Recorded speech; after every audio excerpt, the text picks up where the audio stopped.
I want to share an insight, Sheikh Yasser, because this is something that you might not be aware of, but obviously this is what I spend a lot of time with. You remember that Protect This House is based upon Imam al-Bukhari's Al-Adab al-Mufrad. And when you look at this whole book of hadith, he actually starts off with speaking about the parents, then he goes generic to the family, and then he goes to the kids, right?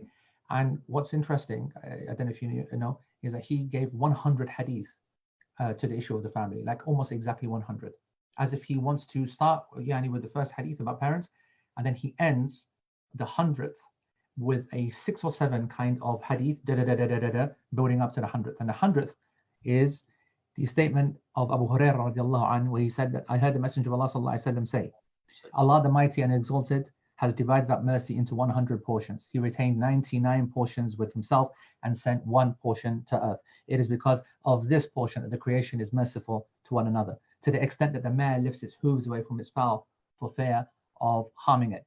Yani, as if Imam Bukhari is, because you know and I know, the book of Adab is about Adab, it's about everything. What on earth is a hadith of mercy doing there? What on earth are 5 hadith of mercy doing there?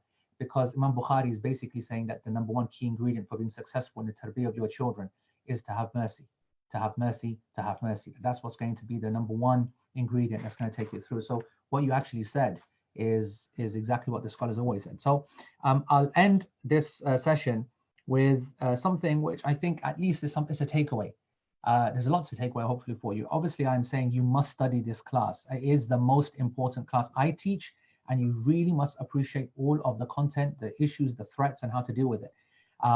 But also the values that you must hold, the emotions that you must keep in check, and to not lose your mind. And to that extent, I want to share a nice poem that I use in the class as well, which goes something like this. If I had my child to raise all over again, I'd build self-esteem first and the house later.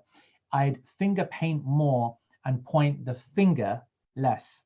I would do less correcting and more connecting. I'd take my eyes off my watch and watch more with my eyes.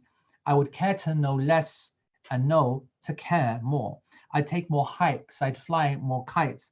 I would run through more fields and gaze at more stars. I'd do more hugging. I'd do less tugging. I'd see the oak tree in the acorn more often. I would be firm less often and affirm much more.